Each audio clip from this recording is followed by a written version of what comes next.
Welcome to the Logic Loop, the podcast where strategy meets story and community drives growth. This is your space for bite-sized, high-impact conversations on marketing, entrepreneurship, and the tech shaping our industry.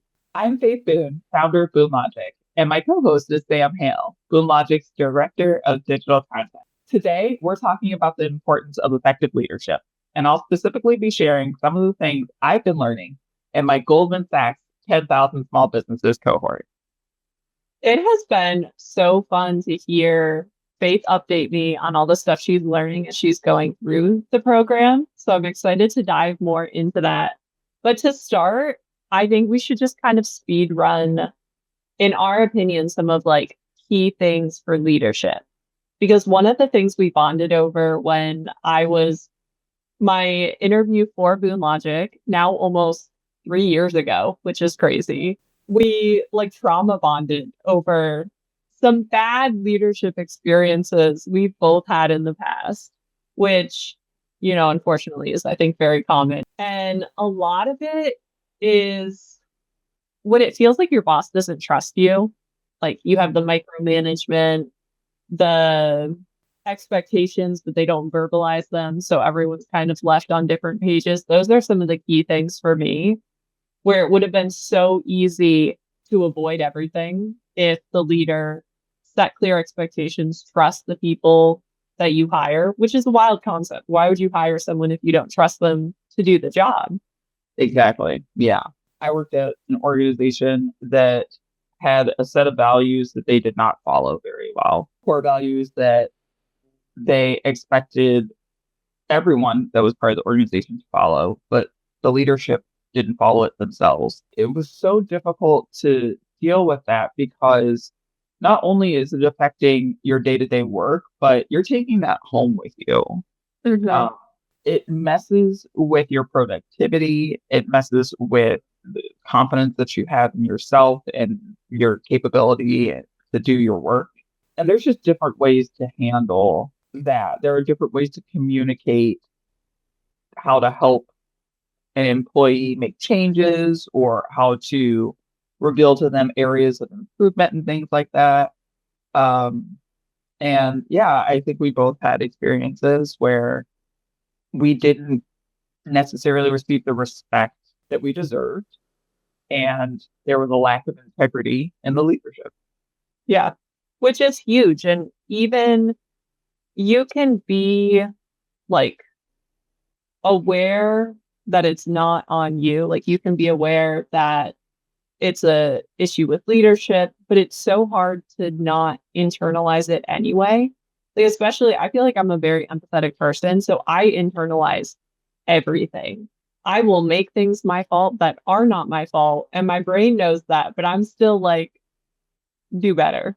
So when you have those leaders that just aren't leading, and it's kind of, a lot of them follow the there's a whole saying about it, but it's rules for thee, not for me, is kind of the vibe that they bring into, which it's been great working with Faith, because instead of that, we have clear expectations, which means better results for everyone. So why more people don't just explicitly communicate, which prior to recording this, we were just talking about how we took a test, guys, and the Boone Logic team is all excellent communicators. So that ties in very well. But it's not just effectively setting expectations, directions, what you're looking for, but then also being able to listen.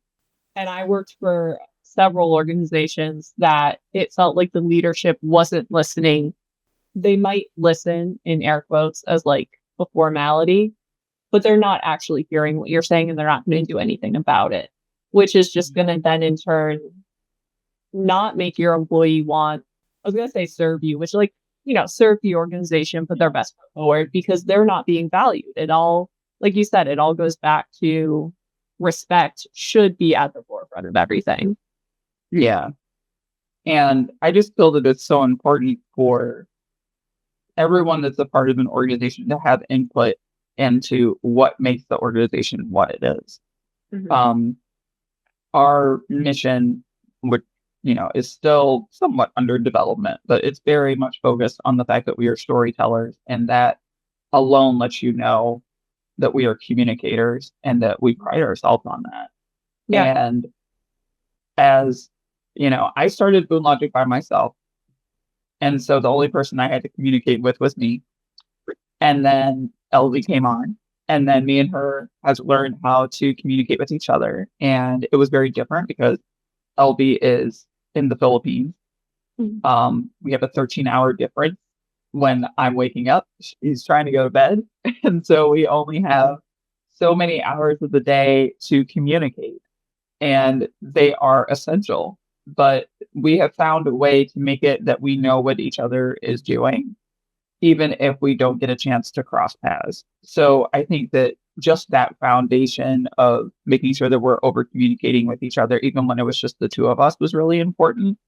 And then when Sam came on, it was amplified to the 10th degree, because Sam was not only Sam is an amazing communicator, whether it's internally or externally with clients. And I feel like the way that Sam communicates has helped us grow as well, and that we stay more on top of things. We stay on track with projects more because you do check in often, and I can see how important communication is to you as well. You and LB do a great job with the clients that you work with together on communicating with each other and making sure that you guys find time to connect, even though there's also a 13-hour difference for you guys too. And now, luckily, you're just in Tennessee and I'm in Cleveland. So same time zone. Same time zone. Very lucky about a little bit further west if we would have had some issues. Yeah. It's always been important. And I think that also goes to our journalism background in doing anything marketing, public relations, media relations, all those things, all the skills that we have that we put into the work that we do are all focused on communication. Because there's nothing gets done when you don't communicate with each other. And so leadership does not understand how to communicate with their workers, or does not understand how to listen, as you mentioned that, then everything's going to fall apart. Yeah. They will have to either start over or close up shop. You have to learn how to talk to your people. And of course, there's more than just respect and integrity that goes into that. But if that's not your baseline, then you really need to reevaluate, because everybody's input really matters. I don't care if it's a huge organization that there's a CEO and there's a janitor. That janitor sees a lot more in the day-to-day than that CEO does from their office. So everybody has input, and it means so much to make sure that people feel included as well, and that their feedback and their input matters. Oftentimes there are leaders out there that say that your input matters, but the suggestion box has been full since 2 Januaries ago.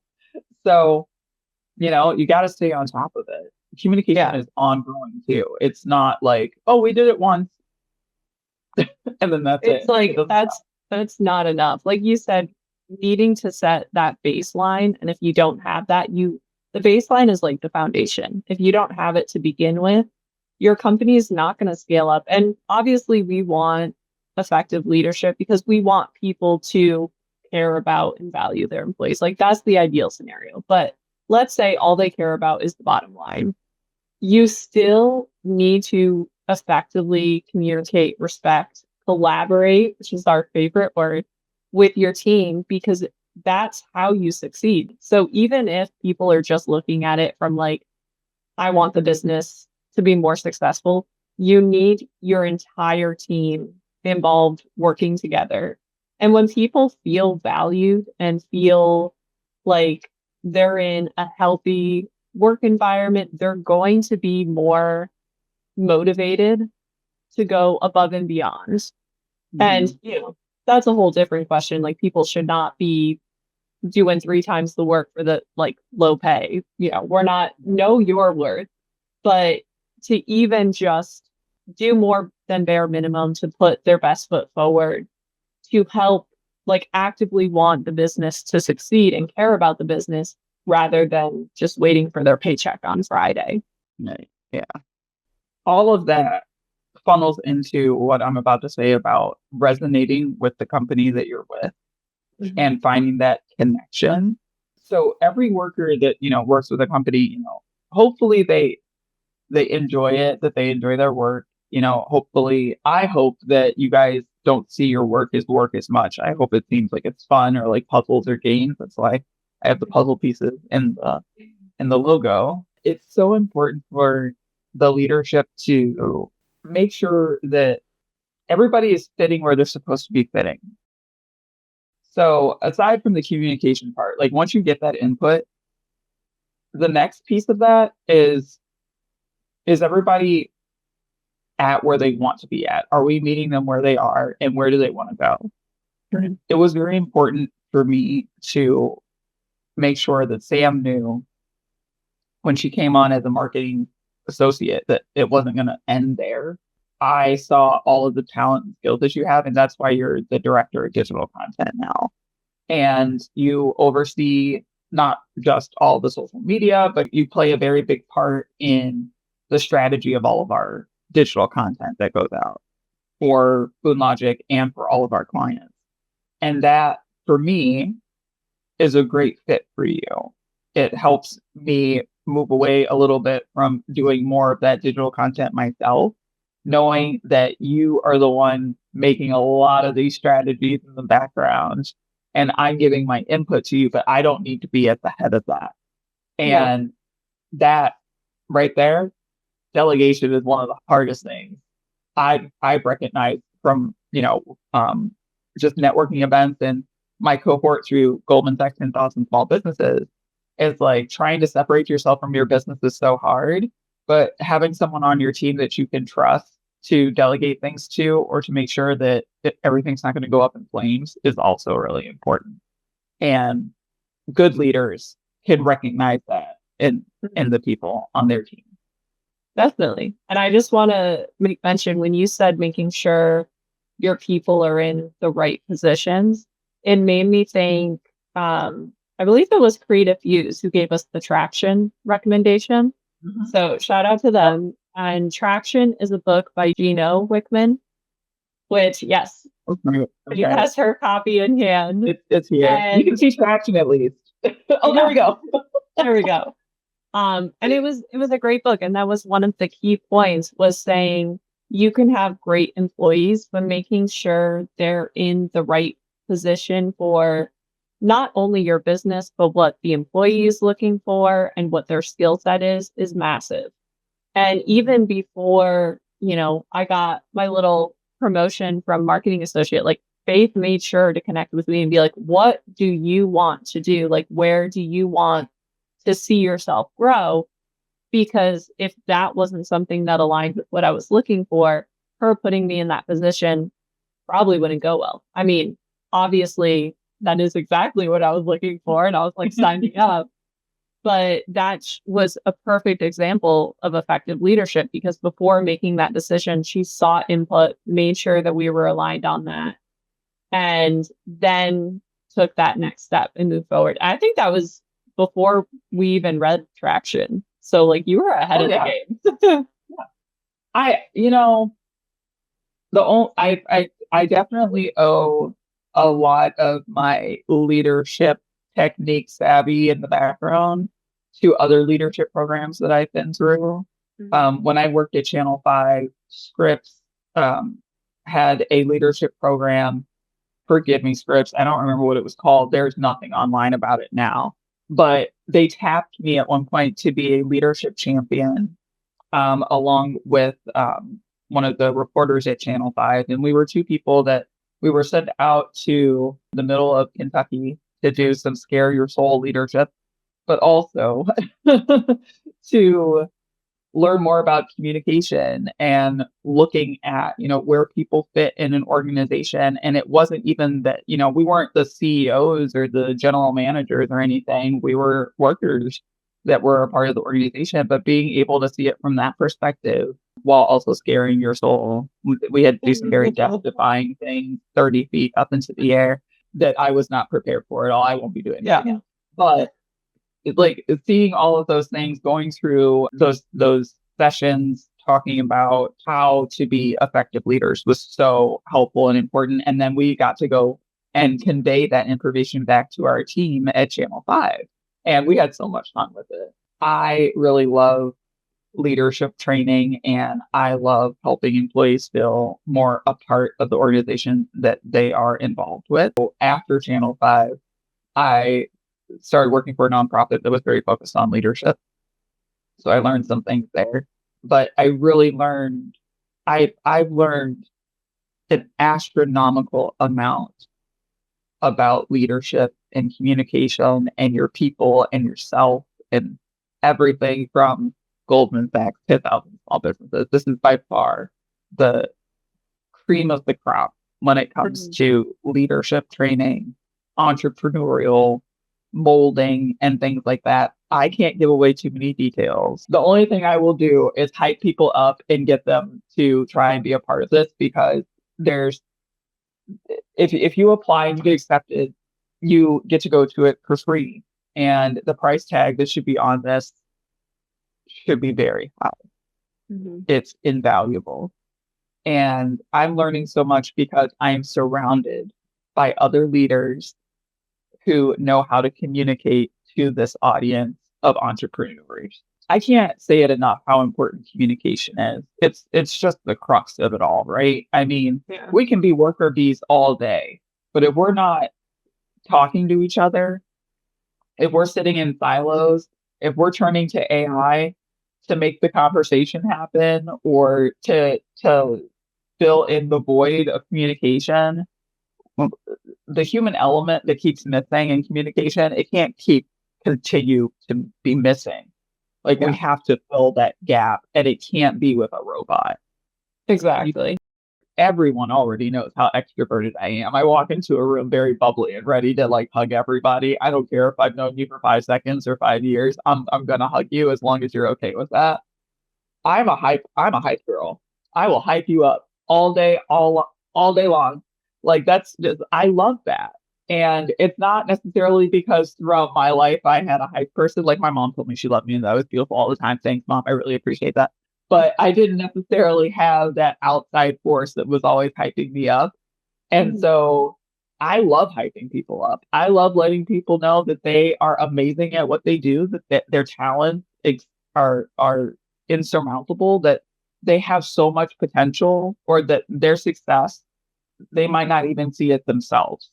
I had a very interesting conversation with an old friend yesterday that I hadn't seen since college, and she had no idea the way that she has inspired me over the last decade without us saying 2 words to each other.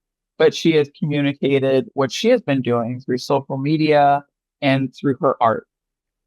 And she's a huge inspiration to me. And when I told her that, she was kind of like taken aback. And there's not enough hype people up there.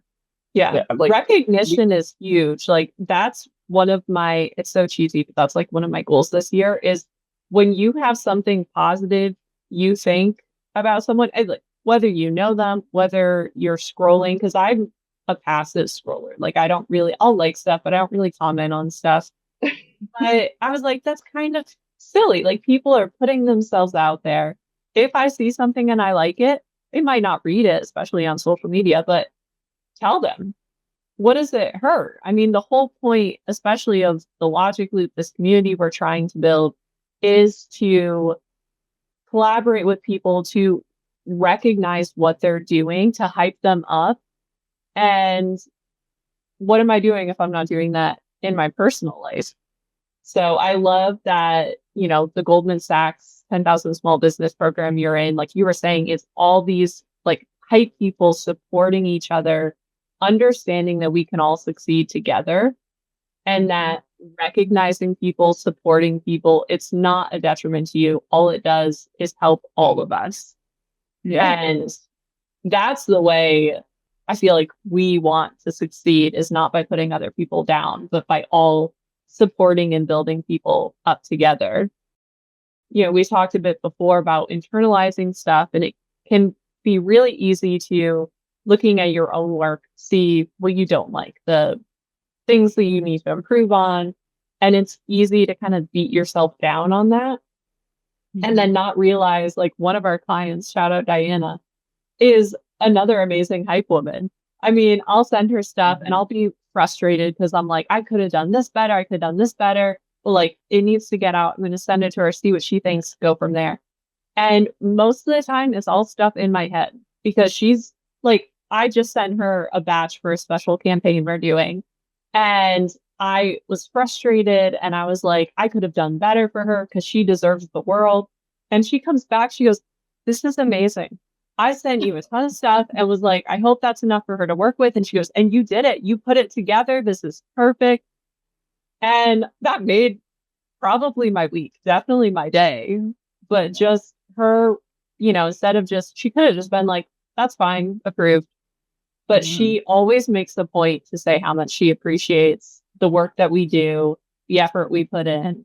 And it makes such a difference. And that's one of the many reasons why we have such a great working relationship with her, is because I genuinely love working with and for her, which is, even from a client perspective, effective leadership. She's a great communicator. She gives us what we need. And it makes me want to always be doing top tier work for her, like above and beyond. If Diana needs something, sign me up. Like, and the thing is with again, shout out to Diana, Rosa Consulting, the Ivan Rosa Memorial Foundation. Both organizations are amazing and doing amazing work here in Cleveland and beyond.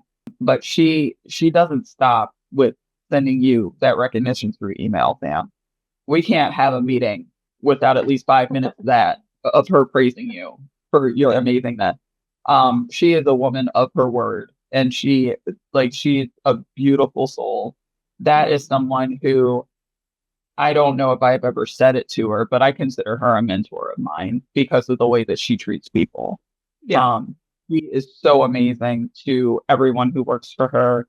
She's amazing to us as one of her vendors. And she really does. She hypes people up wherever she goes. And she keeps a smile on her face, and she keeps it stepping. She lost her husband last year. It was either last year or the year before, and that's why she started the Ivan Rosa Memorial Foundation. And even through that, she hypes people up. I mean, it's all about making a change, collecting your change to make a change. She makes you feel warm, and she makes you feel heard. And more than the warmth, the heard is so important. Not to say that we love all of our clients. This is not to say that any of you are not also warm and very helpful. Right. This just happened. Top of mind example of, what we were talking about today. We could have a very long podcast of me listing examples from all of our clients. I'm thinking about the bosses that I've had over the years and the different leadership styles, because everybody's different. But I had one boss who didn't necessarily show emotion up front very often. Pretty straightforward with me, making sure I was doing what I needed to do, but they were still a hype man. And to this day, I carry this around with me every day. I was in their office one day and I was writing on their whiteboard, showing them this idea I had for some data visualization that I wanted to put together. It was going to take quite a bit of research and things. And they told me that they thought that I was possibly a genius. And hyperbole, exaggeration, I don't care. They told me that, and they gave me a book called Linchpin. And they told me that I was a linchpin. And I actually didn't have that job much longer after this happened. But it stays with me to this day. I have that book on my bookshelf very close to me. And I hear them telling me how brilliant I am almost every day. I remind myself that someone saw something in me that I've been trying so hard to get other people to see. And them doing that for me really instilled in me how important it is for me to do that for the people that work for me and that work with me, because I don't just like hyping up my team. I love hyping up our clients too and letting them know that they're doing a great job and that they're really making a difference and that I'm inspired and in awe of the ways that they make and the communities that they serve. And I think that's like the best way to close off this episode, is showing that like you had an effective leader who was able to show you that you were in their own way, because not everyone is going to be like, yelling and sending emojis and stuff, but in their own way made it very clear that they saw your talent, they saw your passion, that you were valued and respected. And because of that, you've now brought that to your team and beyond. So when we can build up, even if like you yourself, our listeners, aren't in a leadership position, if you can influence and inspire and help instill those values in other leaders, it makes that ripple effect where when we can build up leaders in other places, it's going to set the stage for leaders to come. Because when people you can learn a lot from bad examples. Faith and I have learned that. You learn what not to do. But obviously, the more ideal way is to have good examples that you can then take those values that you benefited from and be able to offer those to your team, your community, even if it's not in a 9 to 5 paying the bills role, in your community, church, volunteer organizations, wherever you may be, you can have a positive impact and you can help, train up the next generation of leaders and beyond. Yeah. There's a quote: the people that influence you, you may not remember their faces or their names or what they said, but you will remember how they made you feel. And that means a lot to me. I want to make sure that when people interact with me, that they always leave with a good feeling. That is the reputation that I am trying to create through Boone Logic, is that we care about your story and we want you to feel good after you've been with us. Exactly. So that's what we have on leadership. I hope you all enjoyed the episode. If you believe that strong relationships are the foundation of great storytelling, then the Logic Loop community is the place for you. Check out the show notes for more ways you can get involved, and we hope you will tune in again for our next episode of the Logic Loop. Thanks for listening. Yeah.